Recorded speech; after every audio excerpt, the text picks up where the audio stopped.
ang mga kwento ng pag-ibig, kwento ng buhay, at kwento ng pag-asa dito sa Barangay Love Stories. Love Stories. Sa mga bahay na kinalakhan natin noong tayo'y mga bata pa, marami tayong naipong alaala. Mga alaala na masasaya na binabalikan natin sa ating pagtanda. Ikaw, kabarangay, ano ba ang alaala mo sa lumang bahay ninyo? Dear Papa Dudut, may mga alaala na gusto mo na sanang kumawala pa. Pero hindi mo magawa dahil nakasunod ito sa iyo at parang tinatalo pa ang anino mo. Magandang araw po sa inyong lahat. Ako po si Ellen, 35 years old, single at isang bar singer sa Japan. Hindi ko naman nakahiligan ng pagkanta pero yon ang talentong pinagkaloob sa akin ng Diyos. Kaya siguro yun na rin ang ginamit ko para makatakas sa kahirapan. Hindi kasi ako nakapagtapos ng pag-aaral. Pangarap ko pa namang maging isang teacher pero hinarang ang pangarap kong yon ng kahirapan. Isang taon lang ang inabot ko sa kolehiyo. Isang taon lang pinatikim sa akin ang pangarap kong maging isang guro. Hanggang isang araw ay sinabihan ako ng nanay ko na tumigil na ako sa pag-aaral dahil hindi na niya kayang bayaran ang tuition ko. Sinabi ko sa kanya na magtatrabaho ako at hinayaan niya naman ako. Sa simula ay nakayanan ko pang sustentuhan ang pag-aaral ko. Pero dahil maliit lamang ang sahod at kinailangan ni nanay ng katuwang sa mga bayarin sa bahay, kaya kinailangan kong magpaalam sa kolehiyo. Nagtrabaho ako para may pangtustos sa mga bayarin sa bahay. Wala na rin kasi akong tatay at wala rin kapatid na pwedeng makatulong sa akin sa mga gastusin. Namatay na si tatay bago pa man ako makatungtong sa kolehiyo. Huminto na rin si nanay na magtrabaho dahil hindi rin naman ganong kalaki ang kinikita niya. At napapagod lang siya dala ng kanyang edad. Ako na ang umako sa lahat, Papa Dudut. Hanggang sa pinalad ako at may nakarinig ng boses ko habang kumakanta ako kasama ang mga kaibigan ko sa isang videoke bar. Na-recruit ako para mag-Japan. Umoo ako kaagad. Kung yun ang paraan para makaahon na sa hirap, Papa Dudut. 25 anyos ako nang makapag-Japan. Pinaghirapan kong ipunin ang bawat natatanggap kong sahod at tip para makabili ng bagong bahay. Nakapagpagawa na ako ng bahay sa awa ng Diyos. Lagi ako nakikibalita noon kay nanay sa bahay at positibo naman lagi ang feedback. Excited na ako noon na matirhan sa wakas ang bahay na pinaghirapan ko. At nung umuwi ako nitong nakaraan ay nalaman kong ayaw palang tumira ni nanay doon.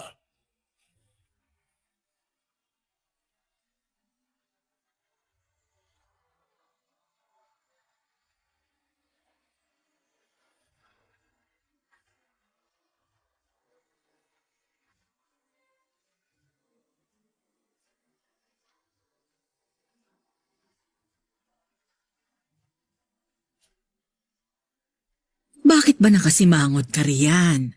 Nagtataka lang po, Nay. Nagtataka saan? Ilang taon nang nagawa yung bagong bahay natin.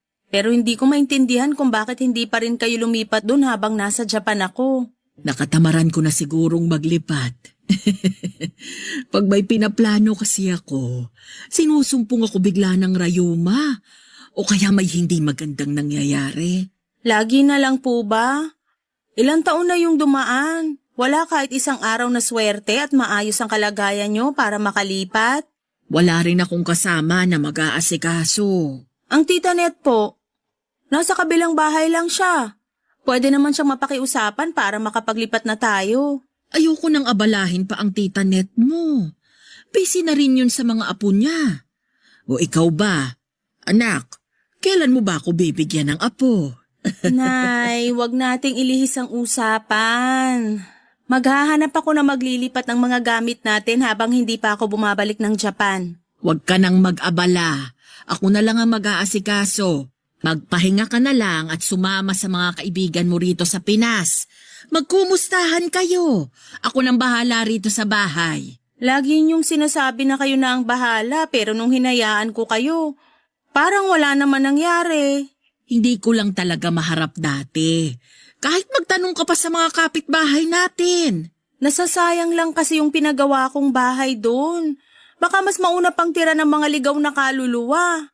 Alam mo anak, isa rin yan sa mga dahilan ko kung bakit ayokong lumipat. Paano kung pinamahayan na yun ng mga multo? Lalo maraming bakante at masukal na lote ron. Mas okay na rito sa bahay natin ngayon. Laging nabibless ni Father Sanchez. Hindi makakapasok ang kahit anong klaseng multo.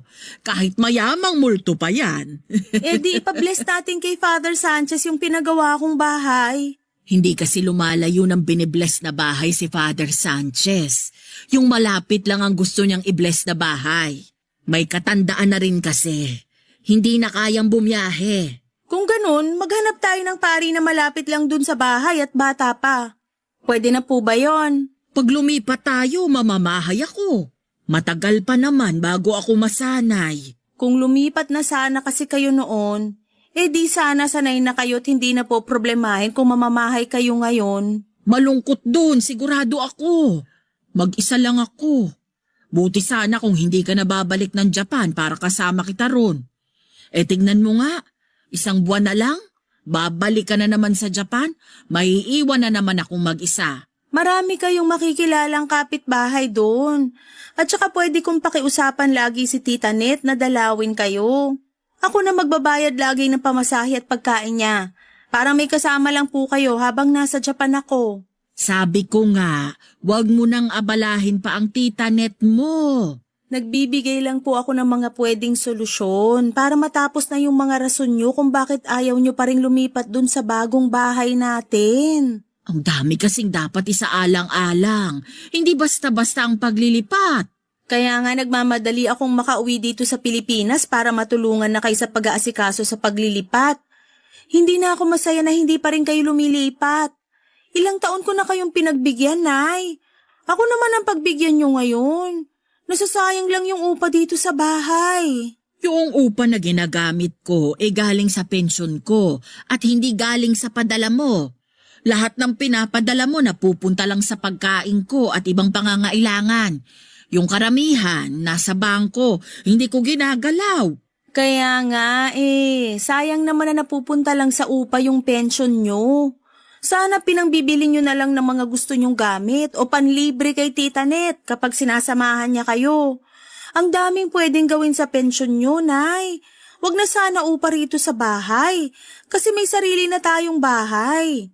Naintindihan nyo po ba? Ako naman ata ang hindi mo maintindihan. Sabihin nyo sa akin, Nay, kung paano ko kayo iintindihin.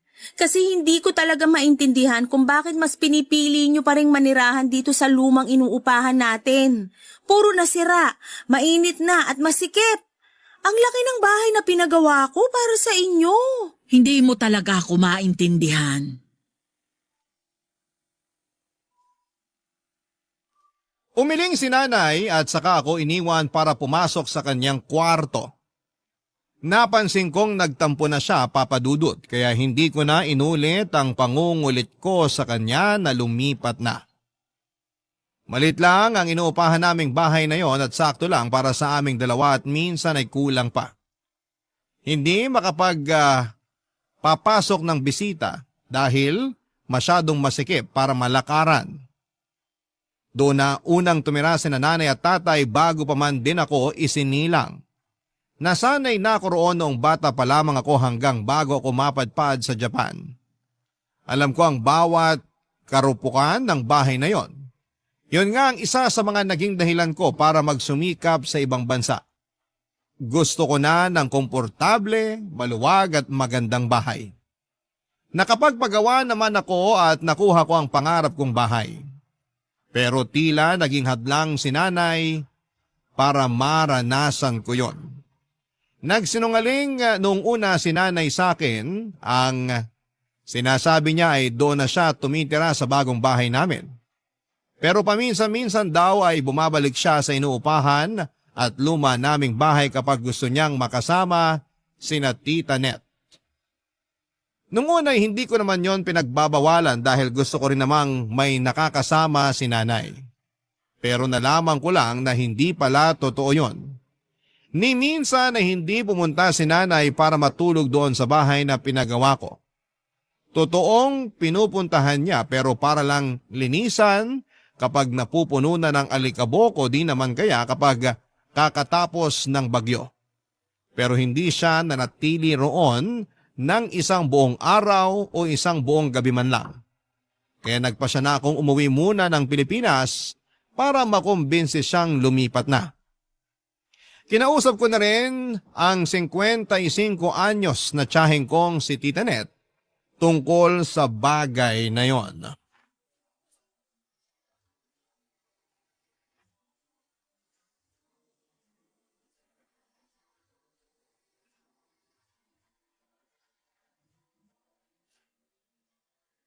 Ay, nako. Ilang taong ko na pinagsasabihan ng nanay mo na lumipat na doon sa bahay na pinagawa mo.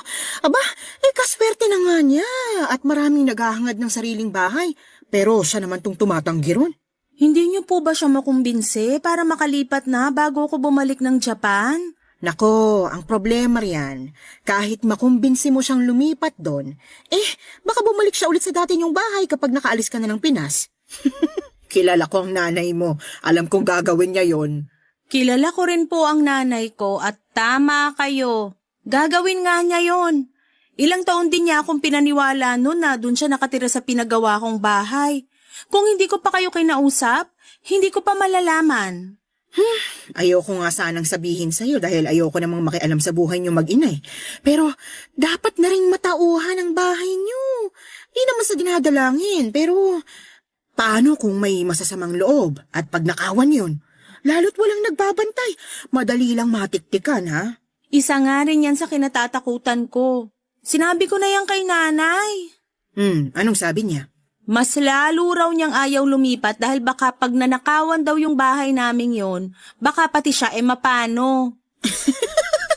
Ang nanay mo talaga, laging may dahilan para hindi tumira sa bahay na yun. Nagtataka na rin kasi ko. Maganda yung pinagawa kong bahay. Malawak at safe para sa katulad niyang may edad na. May hardin din para may mapagkakaabalahan siya. Lalo na't lagi niya nirereklamo na hindi siya natutuwa sa mga depaso na halaman namin.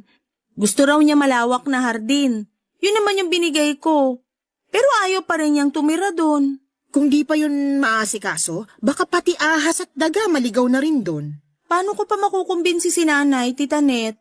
Hindi ko na rin alam, sa totoo lang. Napagod na nga rin akong kausapin siya tungkol dyan. Minsan, nagalit pa siya sa akin ha, dahil mas marunong pa raw ako kaysa sa kanya. Iba na talaga kapag nagkakaedad eh. Sa tuwing napagsasabihan mo, sumasama agad ang loob. Napansin ko na naman po yun.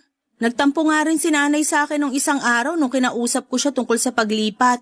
Lalo na nung tinabla ko na lahat ng mga rason niya kung bakit ayaw niyang lumipat. Naku! Panigurado umusok ang ilong ng nanay mo sa tampo.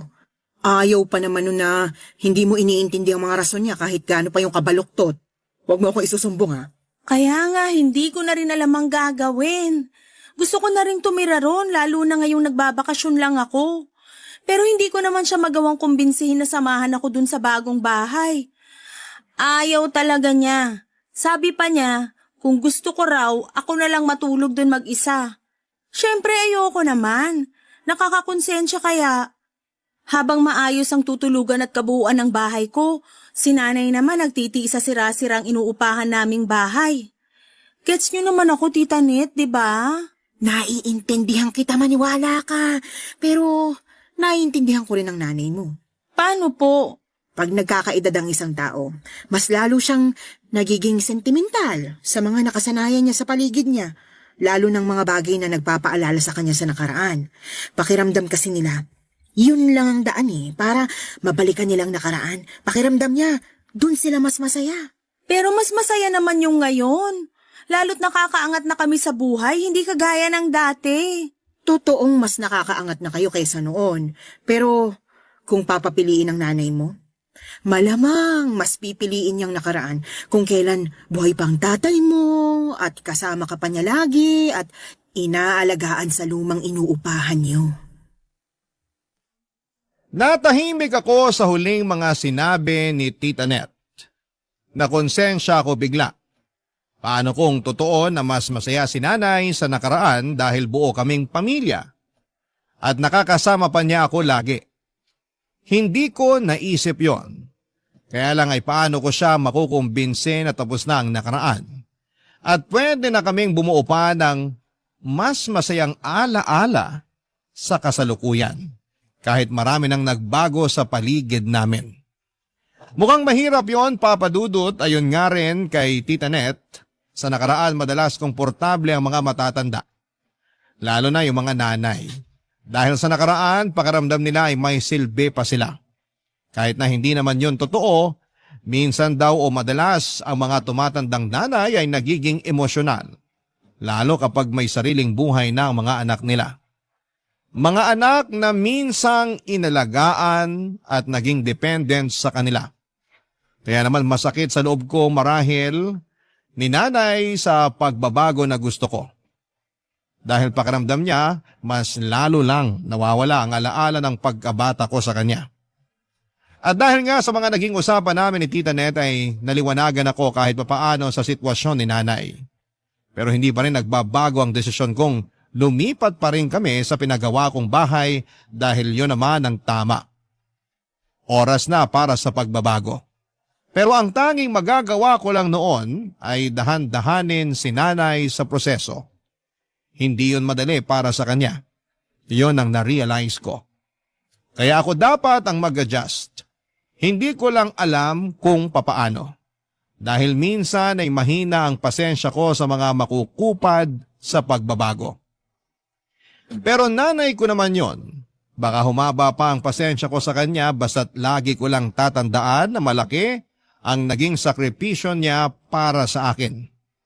Isang maliit na bagay na lang ang pagpapasensya ko kapalit ng maraming magagandang bagay na sinantabi ni nanay para sa sarili niya. Mabigyan lang ako ng buhay na maayos, Papa Dudut. Barangay Love Stories. Barangay Love Stories. Ang lumang inuupahan namin kung tatanungin ninyo ang itsura, Papa Dudut, ay hindi talaga kaaya-aya sa paningin. May dalawang maliit na kwarto na tuwing bumabagyo ay unang tinatamaan ng tulo sa kisame. Nakailang beses nang pinagawa yon pero ganun pa rin. Kailangan na raw gibain mismo ang bubungan at ibang parte ng bahay pero ayaw naman yung ipagawa ng may-ari. Sinabi ko na noon na kami na ang magpapagawa at ibabawas na lamang sa upa pero ayaw pa rin. Sinabi sa amin na kung hindi namin titiisin yon, mas mabuting umalis na lamang kami. Kung ako lang ay umalis na kami, Papa Dudut, matagal na. Pero si nanay ang humihindi. Hindi raw kami aalis doon. Hindi naman daw palagian ng bagyo at meron naman daw kaming pangsalok ng mga tulo. Doon ako naiinis kay nanay dahil hindi niya makita kung gaano kahasel yon. Sa kusina, laging pinamamahaya ng mga ipis at daga dahil marupok na ang mga kahoy na ginamit doon at dahil doon ay mabilis lamang yung nangangat-ngat ng mga daga at pinapasukan pa ng ibang insekto. Nakailang beses nang pinaospital si nanay dahil sa kagat ng mga daga, pero hindi pa rin siya natuto. Hindi naman daw sinasadya yon ng mga daga at aksidente lamang yon. Nagawa pa niyang ipagtanggol ang mga daga. Sinikap na lang niyang tapalan yon lagi ng mga tarpaulin na iniipon niya tuwing eleksyon. Yon ang pinangtatapal niya sa mga butas at hindi ako natutuwa doon. Tumutulo din sa sala namin lalo na sa pwesto kung nasaan ang saksakan ng TV namin. Laging napupuyat si nanay para bantayan yon. Natiis ko yon noon pero noong nakaluwag-luwag na kami sa buhay, ayoko nang tiisin pa yon. Mas lalong ayokong makita si nanay na tinitiis pa rin yon. Meron naman na kaming pera para makaalis sa nakasanayan naming hirap Handa na ako. Kay nanay na lamang talaga nagkakatalo, Papa Dudut.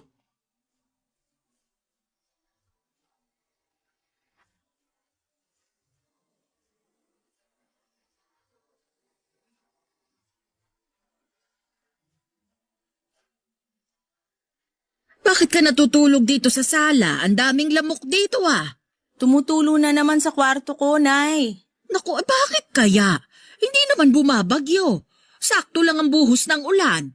Kasi po siguro rumupok na talaga yung kisame dahil sobrang luma na. Nareremedyohan pa rin naman kasi. Pero hanggang kailan po natin reremedyohan lahat ng sira dito sa bahay? Yung kwarto mo lang naman ang tumutulo ngayon. Hihintayin pa po ba natin na tumulo lahat ng parte ng bahay natin? Maya-maya lang pupusta ko. Next na tong sala na tutulo. Kung ipapanalangin mo, magkakatotoo talaga. Hirap na rin ako makatulog sa kwarto ko, Nay. Ang init. Hindi na kaya ng electric fan. Ang init dito sa Pinas. Nasanay ka lang sa lamig sa Japan. Masasanay ka ulit sa init dito. May 1 buwan ka pa. Gusto ko nang makatikim ng lamig ng aircon, Nay. Kung bakit naman kasi pinalagay mo yung aircon dun sa pinagawa mong bahay eh. Imbes na dito mo nalang pinalagay. Talagang doon ko ipapalagay kasi doon ko naman balak gamitin. Di magtiis ka sa init sa kwarto mo ngayon. Nay, hindi na talaga ako komportableng tumira dito sa bahay. Komportable pa naman ako. Paano naman po ako? 1 beses ka lang naman sa loob ng 2 taon bago umuwi.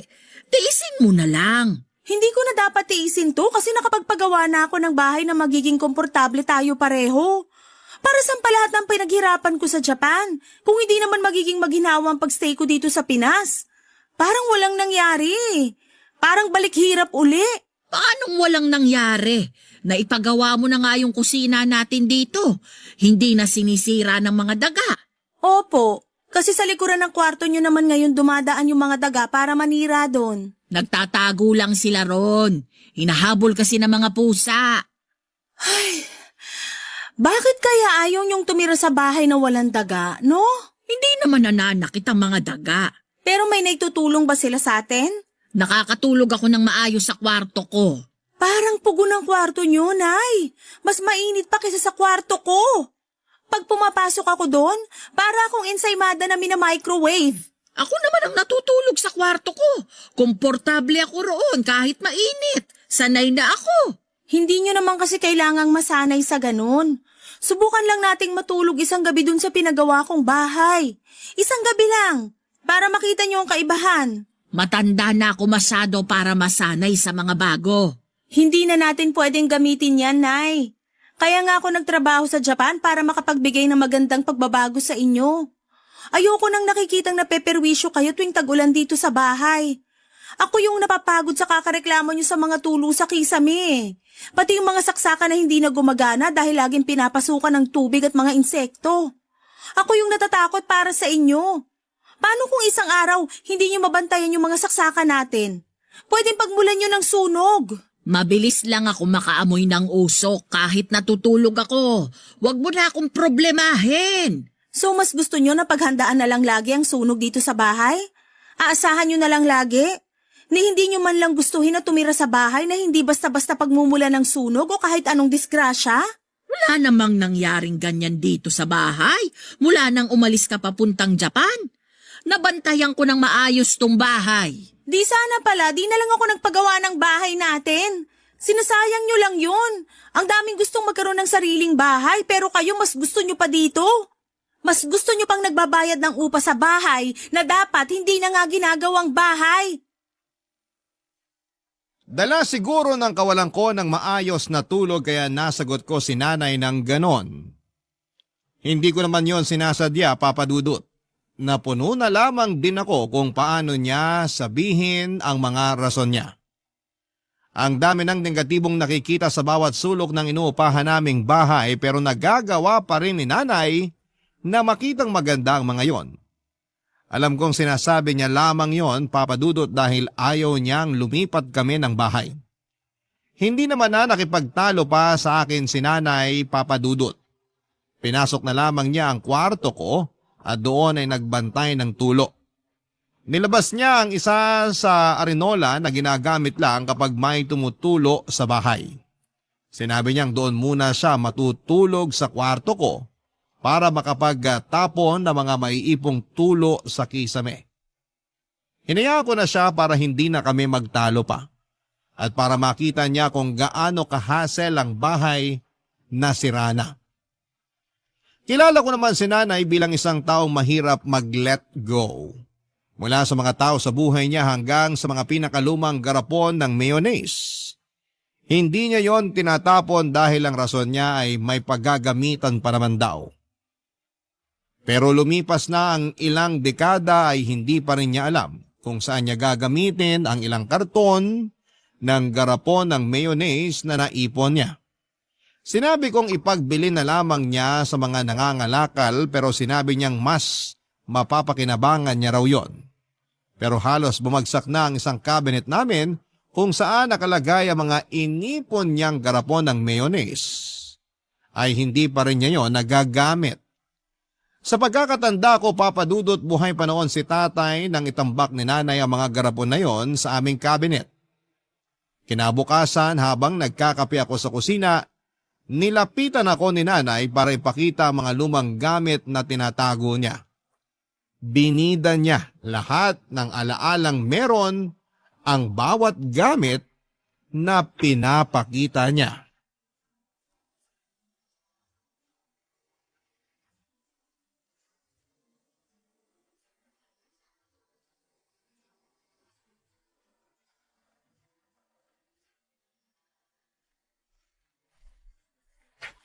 Anak, may ipapakita ko sa'yo.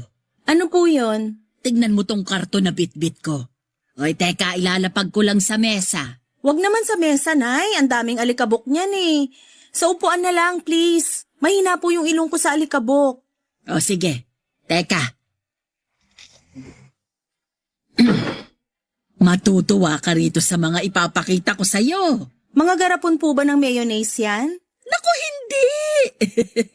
Mga pinaglumaang gamit mo. Baka mamaya may magsilabasan pang ipis dyan at mga bubuit. Nay, ayoko pong makita yan. Bakit naman hindi? Habang nagbabantay ako ng tulo sa kwarto mo, naalala kong nilagay ko pala ito sa pinakataas na parte ng cabinet mo. Kinuha ko. Natuwa ako na hindi pa nasira ang mga inilagay ko rito sa karton.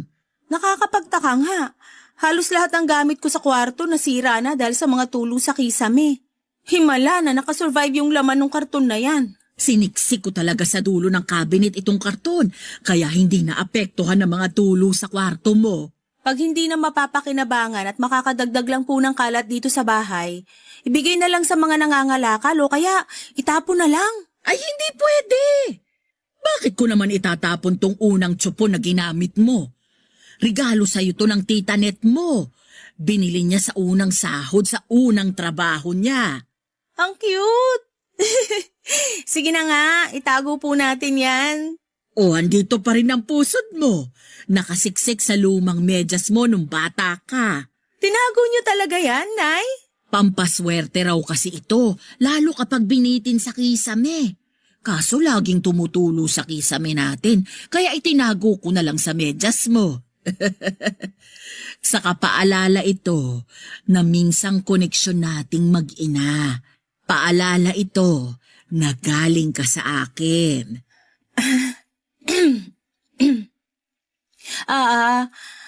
Ano pa po bang meron dyan sa karton? Andito rin ang coloring book mo nung kinder ka. Patingin nga po. Grabe! Kinulayan ko talaga ng blue yung puno at green ang kalangitan. Sabi mo kasi pangarap mong makakita ng puno na kulay blue. Tapos inaabangan mo lagi tuwing tanghali kung magiging berde ang kulay ng langit. Hawak mo lagi ang coloring book na to kapag lumalabas ka ng bahay para maghanap ng blue na puno at berde na langit. Hindi ko na maalala kung bakit ko sinabi yan. Pero nakakatuwa po na tinago niyo tong mga gamit ng bata ako. Andito rin pala ang report card mo nung grade 6 ka, oh! Patingin nga po ko ng grades ko noon. Hala, bakit puro pasang-awa? Saka bakit parang iniba tong grade ko sa math? Hindi mo na ba maalala? Ikaw ang nagbura ng grade mo sa math. 70 yan, pero pinalitan mo ng 75 para kunwari pumasa ka. Nalaman ko rin ang totoo dahil pinatawag ako ng teacher mo. Naalala ko na nga. Nakakahiya naman. Ito pa ang unan mo. Unan mo to nung baby ka. Pero palagi mo pa rin ginagamit hanggang tumungtong ka ng high school. Naaalala ko nga, hindi mo tinatanggal sa tabi mo, lalo noong high school ka na. Ni hindi ko nga maitakas sa'yo para labhan eh. Lagi kang nagagalit kapag kinukuha ko. O kaya heto, nakaipit pa rin ang amoy at marka ng laway mo sa una na to. Siguro naman ipapalaba mo na ito ngayon, ano? Huwag niyo na pong laban. Itapon niyo na. Sunugin niyo kung pwede. Pero paborito mo ang una na to. Sabi mo noon sa akin, ito ang naging protection mo sa mga mumo na pumapasok sa kwarto mo. Hindi naman ako totoong naproteksyonan yan. Itapon niyo na po. Pero... Itago niyo na lahat ng garapon ng mayonnaise. Pati na yung pusod kotso po na regalo ni Tita Net. Pero parang awa niyo, nanay. Itapon niyo yung una na yan. Nagulat si nanay sa mga sinabi ko, Papa Dudut. Alam niyang naging paborito ko ang una na yon. Hindi niya alam ang isasagot sa akin noon. Sa halip ay binalik niya lahat ng mga nilabas niyang laman ng karton at saka pumasok sa kanyang kwarto. Hindi na niya muling binalik sa kwarto ko ang karton na yon. Hindi na rin namin muling pinag-usapan yon. Lumipas na lang ang mga araw pero parang hindi naganap ang pagpapakita sa akin ni nanay sa laman ng karton, Papa Dudut. Hindi ko alam kung tinapon na niya o nilabhan man lang ang unan. Wala na rin akong balak na alamin pa. Basta't hindi ko yon nakikita sa paligid ko ay ayos na ako. Sinumpa ko kasi ang una na yon, lalo na noong nagdalaga na ako. Maraming sekretong nalaman ang una na yon, mga sekretong tinakasan ko hanggang ngayon. Isa sa mga dahilan kung bakit gusto ko nang makaalis kami ni nanay sa inuupahan naming bahay ay dahil marami akong masalimuot na alaala sa bawat sulok ng bahay. Mga alaalang hindi ko nagawang ikwento kahit na kanino. Kahit kay nanay mismo, mga alaalang pilit kong tinatago sa pinakasulok ng puso at isipan ko. Hindi ko yon nakayanang harapin, Papa Dudut. Kaya nga nang pumunta ako ng Japan, inakala kong matatakasan ko na ang mga alaalang yon. Pero hindi pala, Papa Dudut. Sinundan ako ng mga alaalang yon hanggang sa pag-alis ko ng bansa. Akala kong malaking tulong na hindi na ako nakatira sa inuupahan naming bahay pero hindi pala. May mga bagay akong handa nang sabihin ngayon.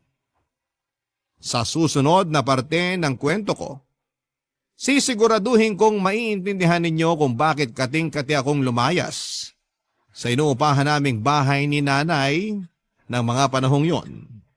Papa Dudut. Barangay Love Stories. Barangay Love Stories. Nawala ako sa mood ng mga sumunod na araw, Papa Dudut.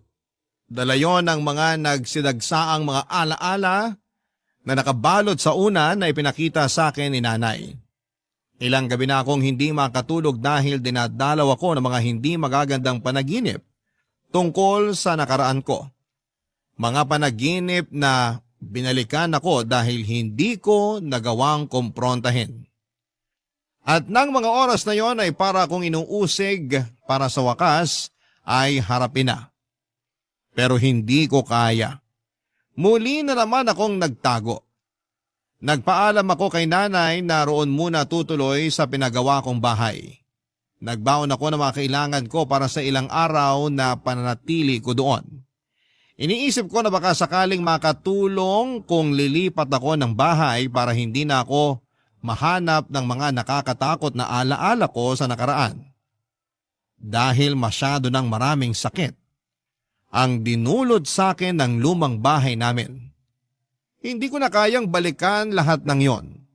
Kaya naman tinungo ko na ang bagong bahay namin at sa unang gabi na natulog ako sa pinagawa kong bahay ay naging maayos yon.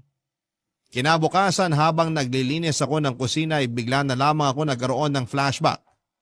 Tungkol sa tinatakasang kong trauma, muli na naman akong nanginig. Natakot at nagtago. Napatakbo ako sa kwarto ko at doon ay umiyak habang yakap ang bagong unan. Kumalma ako pagkatapos. Hindi ko na binitawan ang bagong unan na yon, Papa Dudut, at sinigurado kong katabi ko yon kahit saang sulok ako ng bahay. Maski sa pagbalik ko sa luma naming bahay ay bitbit ko yon. Tila naging proteksyon ko yon mula sa madidilim na ala-alang sumusunod sa akin. Pagkarating ko ng bahay ay inabutan kong nagkakape sina nanay at tita Net. Nakangiti si nanay na sinalubong ako. Kinukuha niya sa akin ang bitbit kong unan pero tumanggi ako. Nakiupo na rin ako katabi nila habang hawak pa rin ang bagong unan ko, Papa Dudut.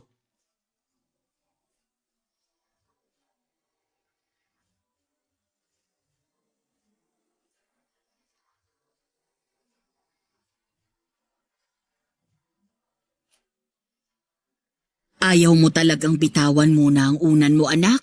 Baka matapunan ang kape mo. Ang hirap pa namang magpatuyo ng unan ngayon. Oo nga, Ellen. Ayoko. Mabuti pa. Ilagay mo na lang muna ang unan na yan dito sa katabi kong upuan. Maingat naman ako sa iniinom ko. Hindi ko yan matatapunan. Mas komportable kung hawak at yakap tong unan na to. Hayaan nyo na ako. Salamat. Oh, sige. Napaaga ata ang uwi mo. Akala ko hanggang Sabado ka pa rin sa pinagawa mong bahay natin. May mga kailangan akong asikasuhin malapit dito sa atin. Para malakad ko lang at matapos ko agad bago ako bumalik ng Japan. Sabi ko sa iyo maganda talaga tong pwesto ng bahay natin. Malalapit sa mga kailangang puntahan. Nako, baka gagamitin mo na namang dahilan yan kay Ellen para hindi ka umalis dito sa lumang bahay ninyo, ha? Marami kasing dahilan para hindi na kailangang umalis dito. Joke lang, anak. Baka magalit ka na naman, ha? Nay, wag ngayon. Please. Gusto ko lang malaman ng tita Net mo ang dahilan ko. Para naman hindi niya ako hinuhusgahan. Magkapatid tayo. Kahit ano pang sabihin mo, trabaho kung husgahan ka. May bago pa ba? Nung nagpakasal ako, tinutulan mo. Pero ikaw naman tong nakarami ng kain sa handa namin. Kahit ano pang sabihin mo, trabaho kung kumain sa kasal mo. Naaalala ko pa nga, yung inuwi naming cake sa kasal namin, hindi nagkasya sa rep. Yan ba yung pagkagising nyo kinaumagahan? Nakita nyo na lang yung 2 bubuit na nakapatong na sa cake at busog na busog sa icing ng cake? Hindi sila nakagalaw, dala ng kasibaan sa matamis. Sana talaga pinauwi nyo na lang sa akin yung natira nyong cake eh. Di sana sikmura akong nakinabang, hindi sikmura ng mga bubuit sa kusina ninyo. Ang mga daga na yon ang nakakasama ko, lalo na nung umalis na papuntang Japan si Ellen. At sila rin ang salarin sa mga butas sa dingding natin at kung saan-saan pa. Kaya nga, bago sirain ang mga dagatong bahay, lumipat na kayo mag-ina sa bagong bahay ninyo. Doon kahit may ilang dagang umaligid sa bahay nyo, paniguradong hindi nila matitibag yon. Hindi ka sigurado. Mauutak na ang mga daga. Sigurado kung kaya nilang tibagin kahit sementado pa ang dingding. Nakahanap na naman kayo ng dahilan para ipagtanggol tong lumang bahay. Alam mo naman ang nanay mo, loyal sa bahay na to. Ay talaga.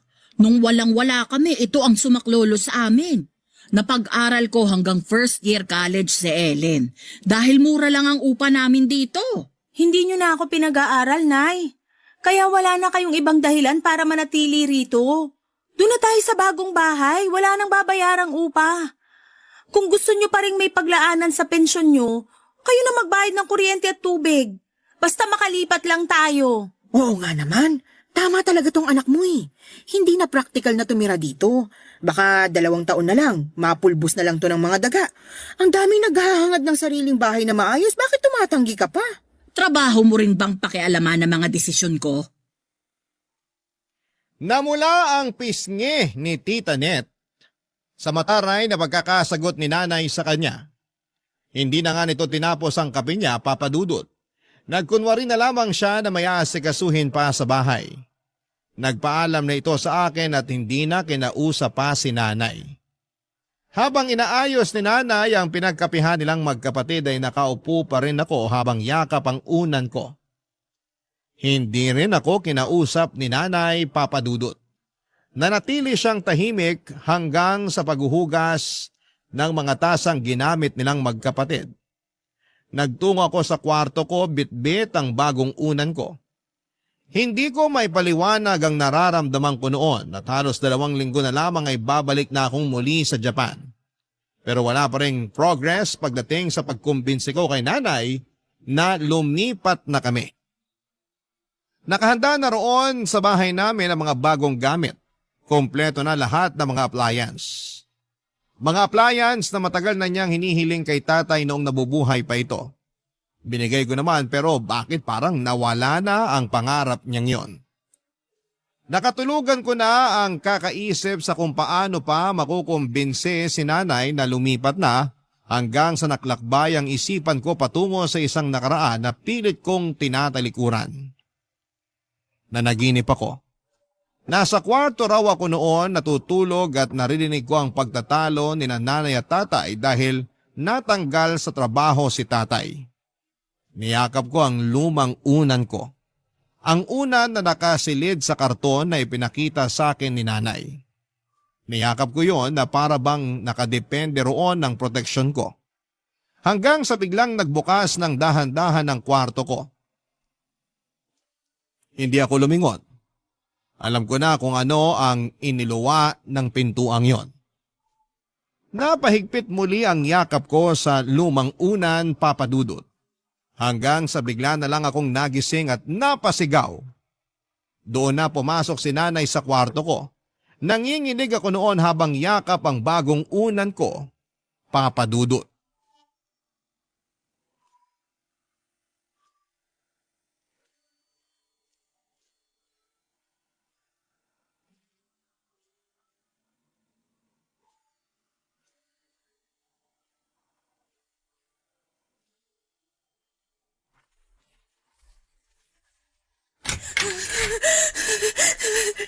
Anak, ayos ka lang?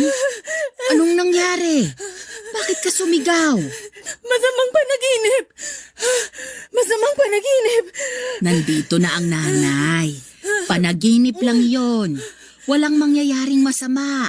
Hindi yun totoo. Pero totoo yung panaginip ko, Nay! Totoo! Kaya iyon panaginip. Gawa-gawa ng isipan nating laging pagod. Huwag mong paniwalaan yun. Halika sa labas. Uminom ka ng malamig na tubig para kumalma ka. Halika na. Totoong panaginip ko! Natutuliro ka lang ngayon. Okay lang yan. Tara sa labas para mahanginan ka. Hindi to okay, Nay! Kailan ba kayo makikinig sa akin? Nakikinig naman ako. Kung nakikinig ka, bakit hinayaan mo ako umiyak lagi sa kwarto ko? Ano bang sinasabi mo?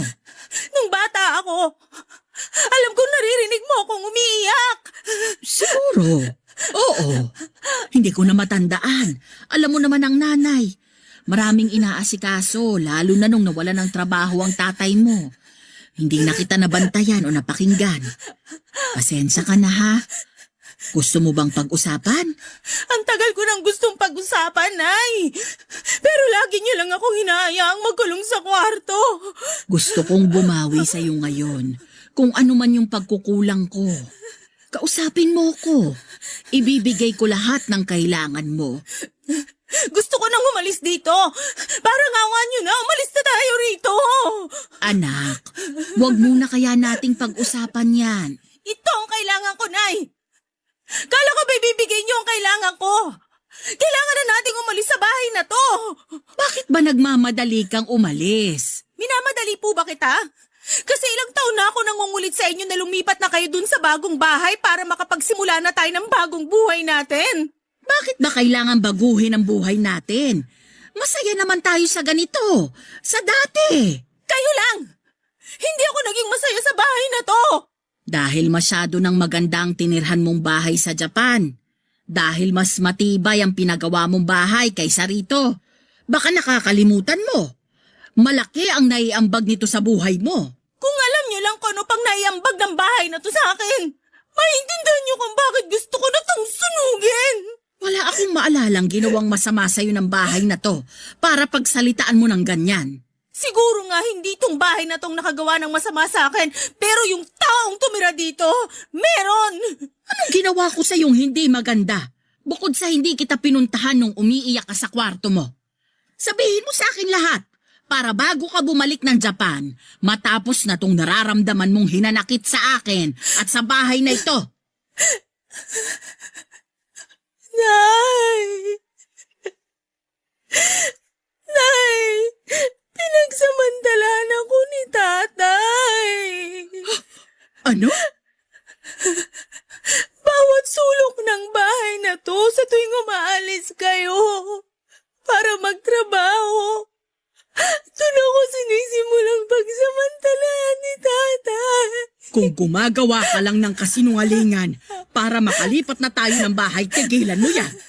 Parang awa mo na. Magbigay ka naman ng respeto sa yumao mong ama. Tama nga yata yung desisyon kong wag magsumbong sa'yo nun. Kasi hindi mo rin ako papaniwalaan sigurado. Tulad ng ginagawa mo ngayon. Gusto kitang paniwalaan. Pero ang imposible na mga bintang mo sa iyong ama. Disente at maayos ang tatay mo. Bigyan mo naman ng respeto ang kaluluwa niya. Hindi ito pagbibintang, Nay.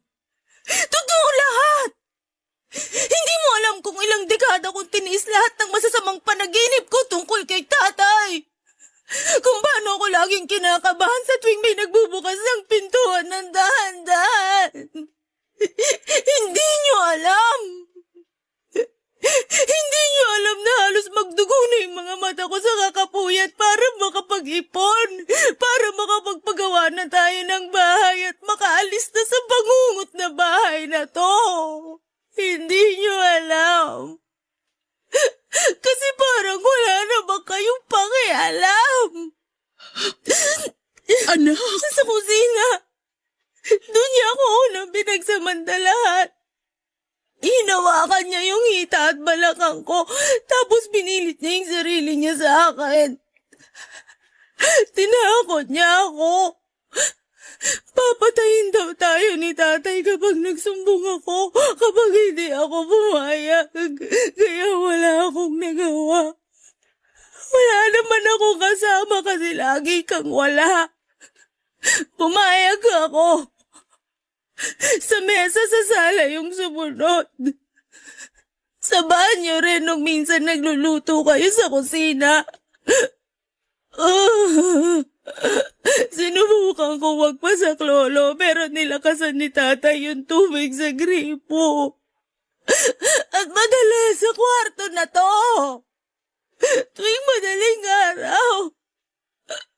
Tuwing tulog kayo. Diyos ko! Diyos ko! At ang paborito kong una na kinamumuhian ko ngayon. Yun ang lagi kong pagtakip sa mukha ko sa tuwing hinaharap ako ni tatay habang pinagsasamantalahan. Akala ko mapoprotektahan ako noon para hindi ko makita ang kahiyupan ni tatay. Pero hindi. Tulad mo rin yung unan na yon. Walang kamalay-malay. Walang alam.